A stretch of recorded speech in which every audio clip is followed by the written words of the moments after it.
What if the relentless pursuit of happiness is the very thing holding you back? What if the societal obsession with feeling good is actually keeping you weak, fragile, and utterly powerless? Today, we're going to dive into the mind of a philosopher who dared to challenge this sacred cow, Friedrich Nietzsche. He didn't want you to be happy. He wanted you to be something infinitely more profound. You've been sold a dream, haven't you? A promise whispered from childhood.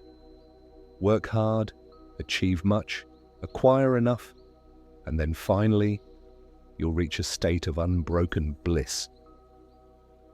The perfect job, the ideal partner, the tranquil life. These are the mirages we chase, believing they hold the key to perpetual joy.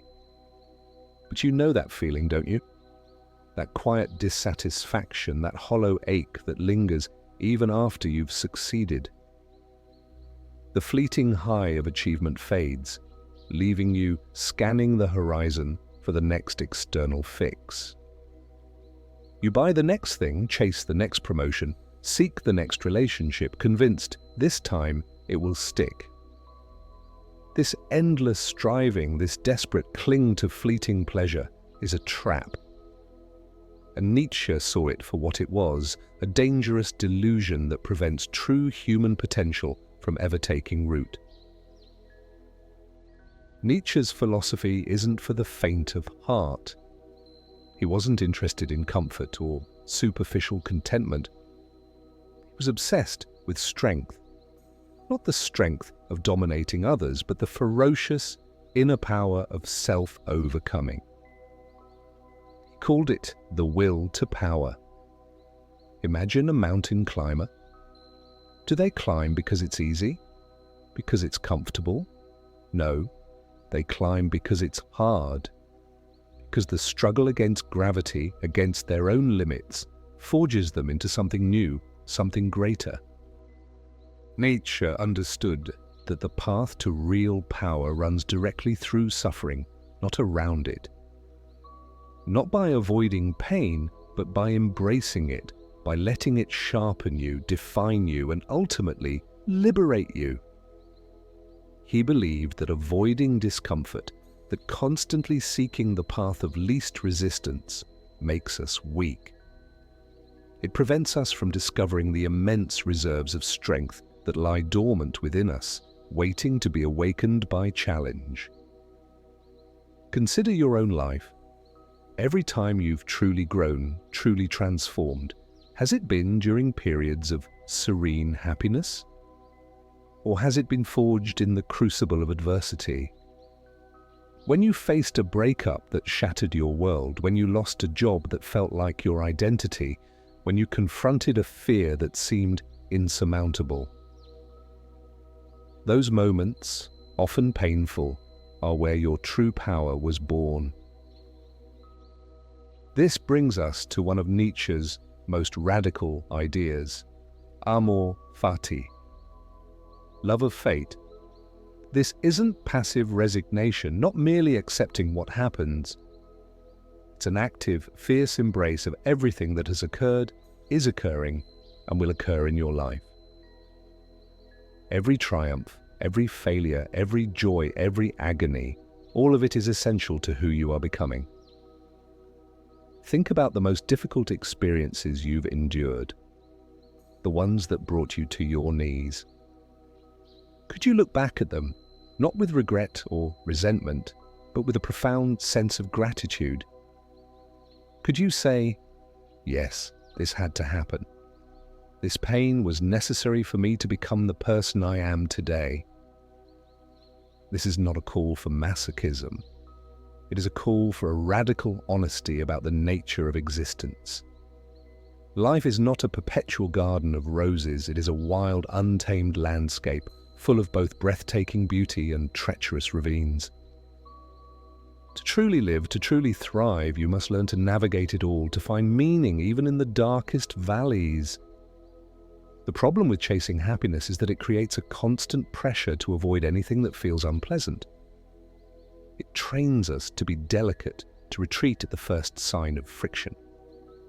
But real life, a life of depth and significance, is often messy, unpredictable, and yes, painful. By cultivating Amor Fati, you transform suffering from an obstacle into a catalyst. You stop resisting reality and instead flow with its immense power, becoming stronger with every twist and turn. You become an artist of your own existence, painting your masterpiece with all the colors, not just the bright ones. Nietzsche pushed this concept even further with his thought experiment, the Eternal Recurrence. Imagine, he said, that a demon whispers to you, this life, as you now live it and have lived it, you will have to live once more and innumerable times more, and there will be nothing new in it but every pain and every joy and every thought and sigh and everything unutterably small or great in your life will have to return to you, all in the same succession and sequence. How would you react? Would you throw yourself down and gnash your teeth and curse the demon? Or would you look at this demon and say, "You are a god, never have I heard anything more divine"?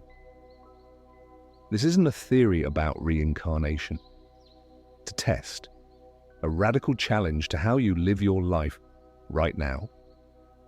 If every single moment, every decision, every experience, no matter how small, were to be repeated eternally, would you still choose to live it exactly as you are?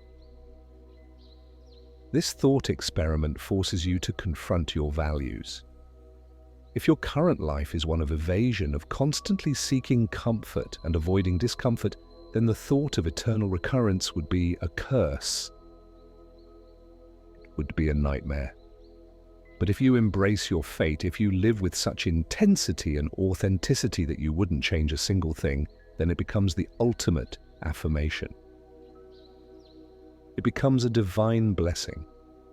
The eternal recurrence is Nietzsche's ultimate call to live your life with such profound meaning and purpose that you would wish for nothing else. It asks you to step beyond trivialities, beyond the endless chase for external validation, and to forge a life that is so deeply yours that its repetition would be the greatest gift. Much of what we call happiness today is rooted in a morality that Nietzsche found deeply problematic. He saw that conventional morality, often a slave morality, emerged from the weak seeking comfort and safety, denigrating anything that represented strength or individuality. It valorizes empathy, compassion, and humility, while often subtly condemning ambition, self-assertion, and power. Nietzsche urged us to go beyond good and evil. Not to become immoral, but to critically examine the values we've inherited. Are they truly serving your growth, your becoming? Or are they keeping you small, predictable, and ultimately unable to tap into your unique strength? This is the ultimate act of self-creation. To stop accepting prepackaged notions of good and bad, right and wrong, and instead to forge your own values in the furnace of your own experience. To determine what is truly valuable, what truly contributes to your will to power, your self-overcoming. This is the path of the Übermensch, the overman, the individual who transcends conventional limitations not by escaping them, but by integrating them, by becoming master of their own destiny. This isn't about arrogance or selfishness. It's about radical self-responsibility. It's about refusing to outsource your definition of worth, purpose, or fulfillment to external sources. It's about recognizing that your journey, your struggles, and your unique becoming are the only ultimate authorities on what constitutes a life well lived. So, what is Nietzsche's dark formula for real power? It's deceptively simple, yet monumentally challenging. First, stop chasing superficial happiness. Acknowledge that the relentless pursuit of pleasure is distraction, a numbing agent that keeps you from confronting the profound truths that lie beyond comfort. The highs are fleeting, and they prevent you from building lasting resilience. Second, embrace suffering as a necessary crucible for growth. Understand that pain, challenge, and adversity are not obstacles to your power, but the very tools that forge it. Lean into discomfort, for that is where true transformation occurs. Third, cultivate Amor Fati, a fierce love for your entire fate. Not just accepting what happens, but actively embracing every aspect of your life, past and present, as essential to your unique becoming. See every setback as a vital component of your masterpiece. Fourth, live as if every moment will recur eternally. This thought experiment forces you to live with unwavering authenticity and purpose, ensuring that every action aligns with the life you would genuinely wish to relive forever. Finally, forge your own values. Don't passively accept external definitions of good or worthy. Critically examine what truly strengthens you, what truly contributes to your self-overcoming, and live by those principles. This dark formula isn't about despair. It's about a fierce, defiant joy that comes only from knowing you are the master of your own becoming. It's about stepping into your authentic, unbreakable self, forged in the fire of existence, not softened by the illusion of constant comfort.